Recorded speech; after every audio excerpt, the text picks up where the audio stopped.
All right, well, welcome everyone again. Once again, my name's Mark Herman, and today we're going to go through this webinar titled "We Pulled Our Recruiters and Some Top Resume Red Flags to Avoid."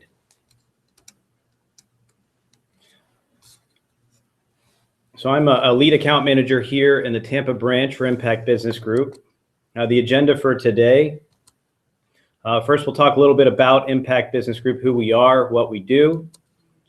Then we're going to pivot to resume format options and which is best for you.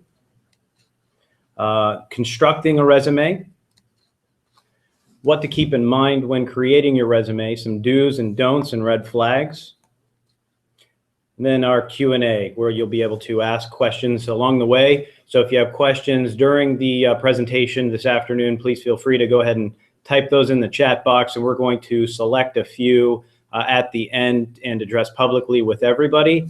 And please don't be worried if your question is not addressed publicly to everyone. We will get back to you individually if it's not covered here this afternoon.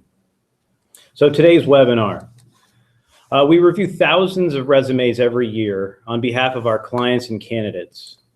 We've found that there are a certain set of mistakes commonly made that will cause recruiters and hiring managers to discard your resume. So the takeaway for today, at the end of today's event, you'll be able to apply these best practices to your own resume and increase the chance of it being read and, most importantly, followed up on. Who we are. Impact Business Group was founded in 2004 and operates on the principles of successfully integrating motivated people and companies together. We're a professional staffing and consulting firm with over 100 years of combined experience, and we're committed to providing a consultative approach to both our candidates and clients. We here at Impact provide strategic staffing solutions worldwide with offices located in Grand Rapids, Michigan, our headquarters, and in Tampa. Our main areas of focus are IT, engineering and manufacturing, and accounting and finance. Working with Impact. So from the candidate's perspective, what's the cost? Well, there are no costs to you as a candidate for you to work with us or for us to work with you. What we will do for you is review your resume. We'll review your resume with you to make sure it's optimized for the position or positions for which you're applying. Prior to an interview, we will also discuss your resume and qualifications with the hiring manager, outlining why you're a good fit for the role and hopefully encouraging the hiring management team to schedule an interview with you. Interview coaching and negotiation. Prior to the interview with the hiring manager, we will go over with you what you need to know about the organization, corporate culture, and the specific job opportunity. We'll make sure you're prepared to meet all of the expectations during the interview, and we'll also help you prepare to negotiate the best possible compensation package with the employer. On top of that, we'll also provide you with information about key players that you'll be meeting with during the interview, information that will help you in preparing for the interview, things to keep in mind. And often we will assist you in preparing for each step of the process, whether it's a phone screen or an on-site, and debrief with you after each meeting, just to make sure that there are no questions or concerns that we can go over and get you ready to advance to the next stage and ultimately toward the goal of receiving and evaluating an offer. We are also here to help you seek out job opportunities. So we receive new job opportunities every day, some of which are not advertised. With your approval, we will make sure to submit your resume for any opportunities you're a match for, as well as seek out additional job opportunities for you when possible.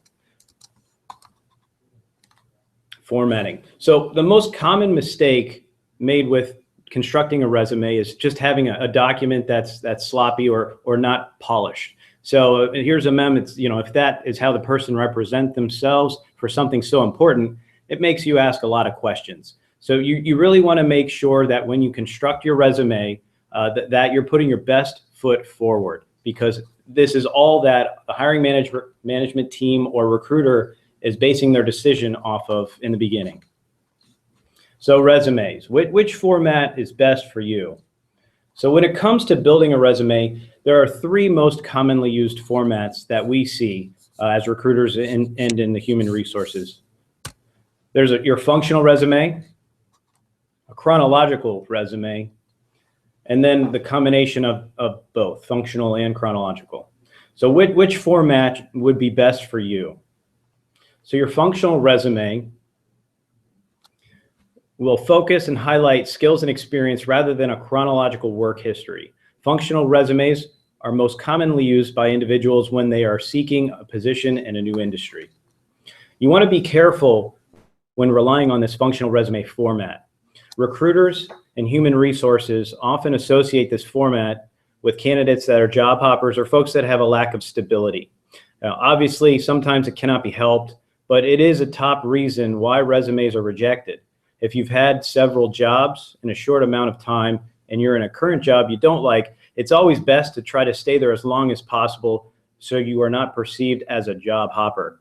A lot of professionals out there are professional contractors or consultants.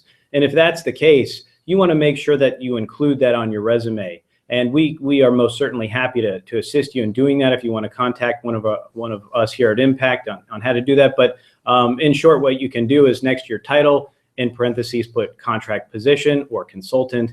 That way, it's clear that it's not a job hop. It's a designed 6-month contract or something to that nature. Functional resumes are also utilized by candidates that have gaps of employment that require a difficult explanation, and professionals disguising their experience level. So your chronological resume. Your chronological resume lists out work experience with your most recent position or company first. And a chronological resume is the most commonly used format and generally what recruiters and human resources prefer. Chronological format is great for emphasizing on your professional work history. It also allows for your work experience to be the highlight of the document. Combination of the two, combination format.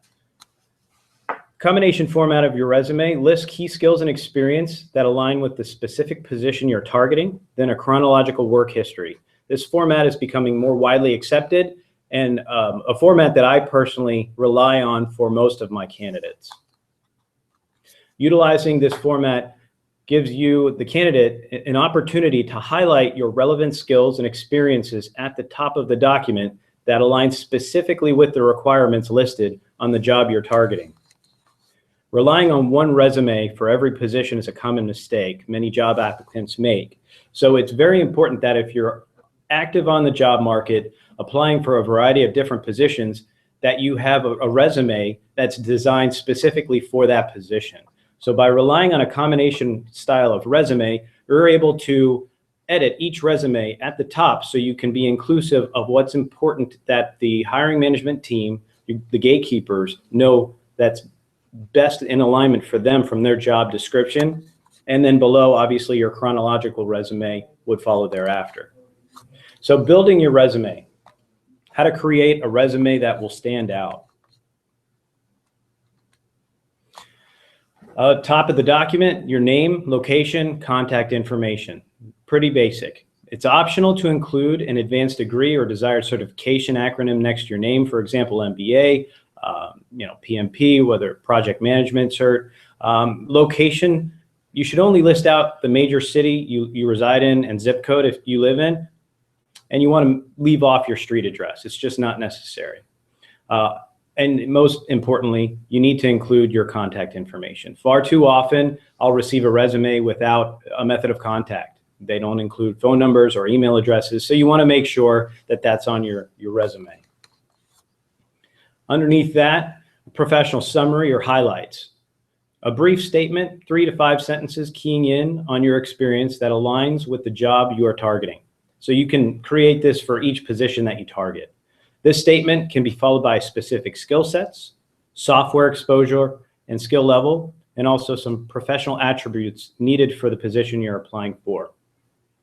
Be sure to include desired certifications or specific experience with industry standards. Some examples of that are Lean Six Sigma, whether you're green or black belt, ISO, Scrum, PMP, whatever certs are going to be desired for the position, you want to make sure that those are front and center. Moving on to your professional experience or your work history.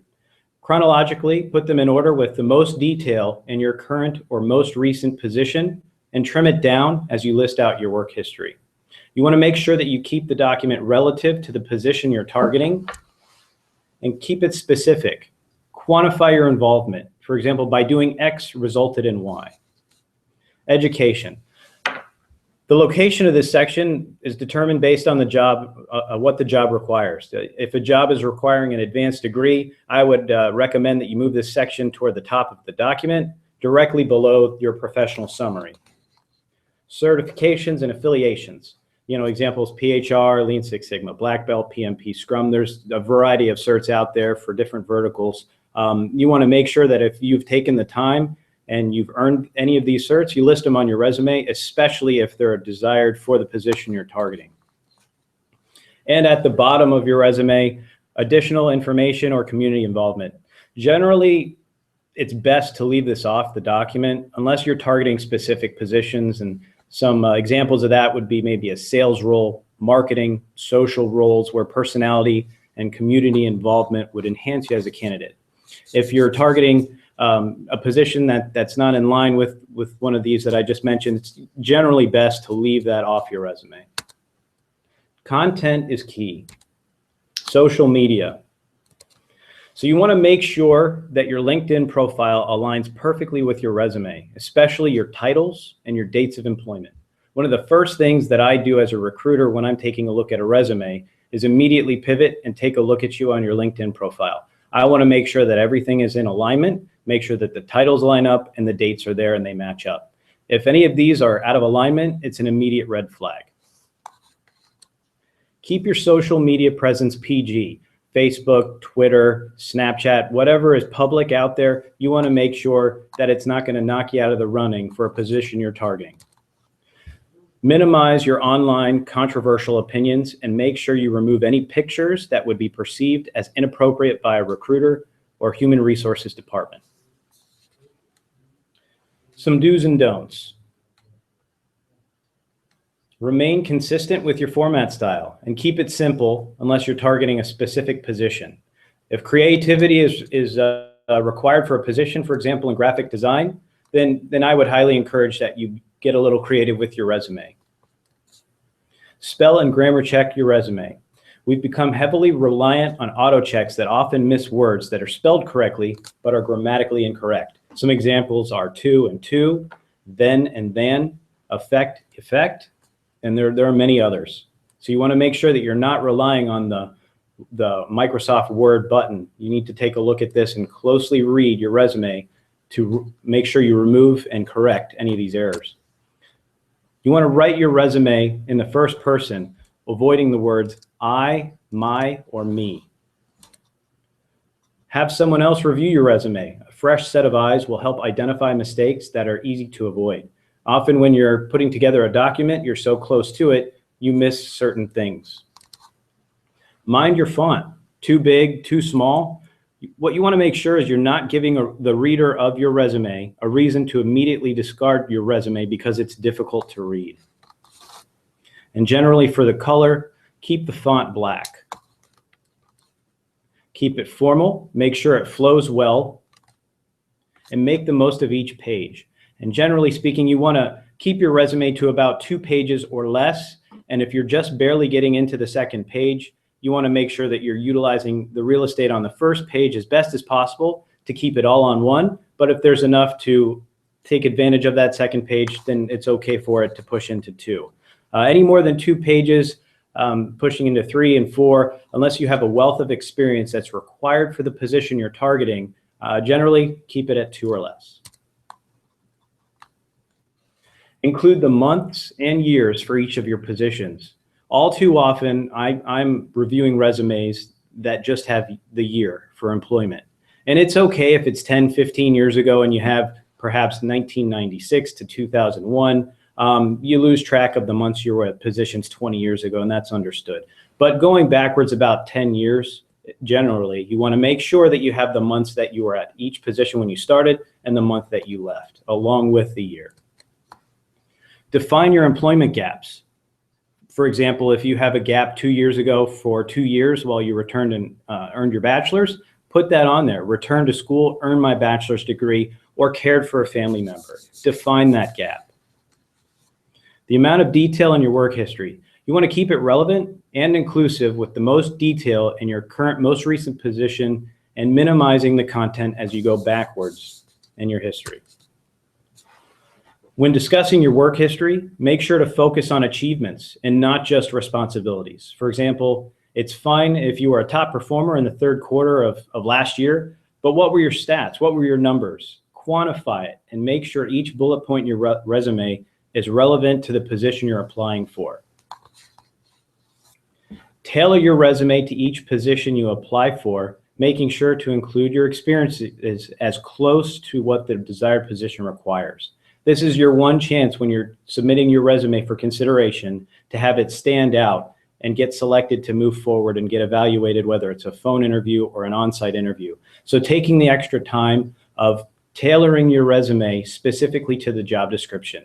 All too often, candidates out there find themselves, that's a perfect fit for me, and then just send a bland resume. Well, even though it may be that perfect fit for you, if your resume doesn't highlight those skill sets that you have with what's required for the position, there's a good chance you're going to get passed over.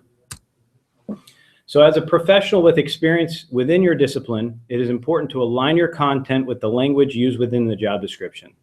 So you want to make sure that you get that core content in your resume. Some additional do's. Include key metrics and back them up with the how. Define your specific value to the company you are working at or you're working with now, utilizing the SOAR method. The situation, obstacle, action you took, and what was the result. You want to mind the name or the title of your resume. When saving it on your desktop or in the cloud, wherever you have your resume housed, you want to make sure you mind how you save it. For example, Mark Herman resume. You want to make sure that it has a title that's appropriate for a human resources department or a recruiter to see, because we see how that resume is saved. You don't want it to be just numbers or XXZZZ. You want to make sure that that title of the resume is there and it's appropriate. Keep track of what you applied for and when you applied for each position. Be selective of the positions you apply for. And a great way to keep track of what you apply for, especially if you're active on the job market, is Microsoft Excel. If you're applying for multiple positions in a day, put it on an Excel spreadsheet, define your columns, and it's easy to sort, easy to track what you've applied for and when you've applied for each position, making sure that you're not duplicating your own effort, or worse, a recruiter out there is not doing that for you. Having your resume submitted multiple times can be a red flag. Be selective of the recruiters you work with. Make sure they only submit your resume on your behalf when they have your approval. A lot of firms out there will take advantage of your resume and submit you without your consent. That's something that we don't do here at Impact. We make sure that we have your approval prior to submitting you for a position, but it's very common for that to happen. And like I said before, duplicating a submittal can sometimes knock you out of a running for a position. Lastly, what you want to do is print out your resume. Make sure you're comfortable with the actual layout and appearance on paper.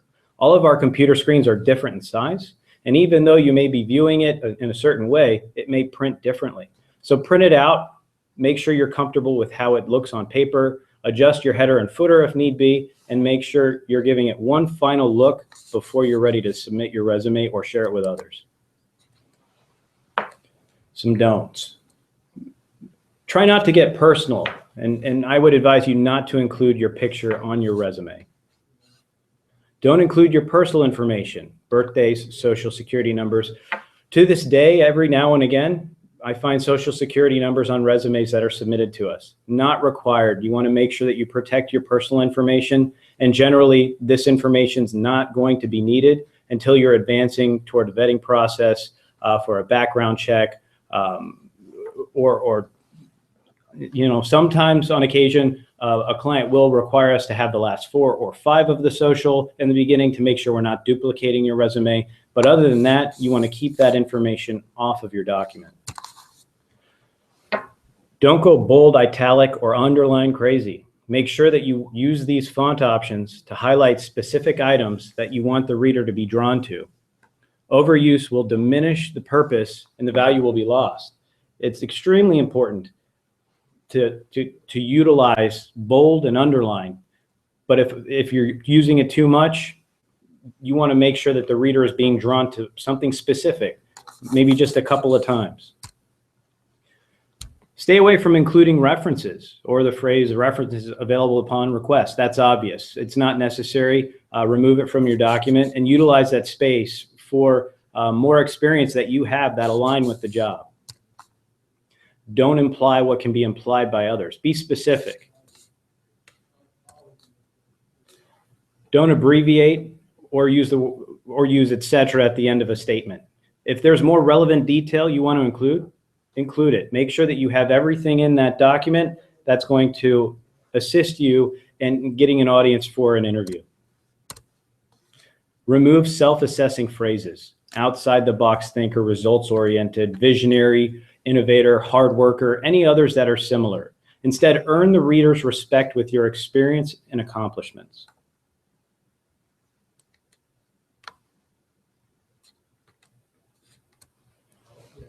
Don't include a keyword section. Instead, work your keywords into the document naturally where they belong. Try not to be unrealistic and apply for a position that you're clearly not qualified or overqualified for. The appearance of going backwards in your career can oftentimes raise a red flag. For example, if you were a controller at a previous job, but now you're a finance manager, sometimes it can be explained in the resume. An example is the current company is much larger in size than the prior company. Don't repeat phrases in your work history, professional experience section unless it outlines specific exposure required for the job. Make sure you're not using an inappropriate email address. That's still very common to see that. And don't include any compensation or salary information on your resume.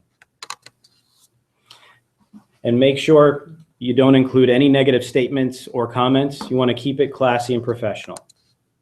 And at this time, I'm going to open this up to some questions, and we're going to select a couple here and go through some answers for you that we have.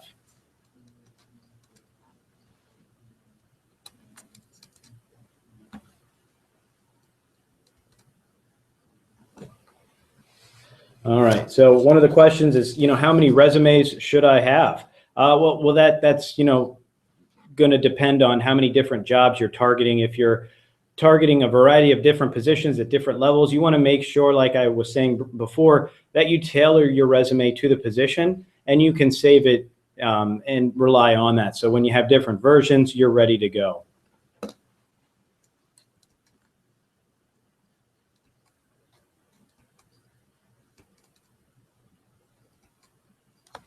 It looks like we're coming up on just about a half an hour here. So if you have any additional questions that you'd like for us to answer, we're happy to do so. But at this time, I'm going to go ahead and advance our slide to some follow-up.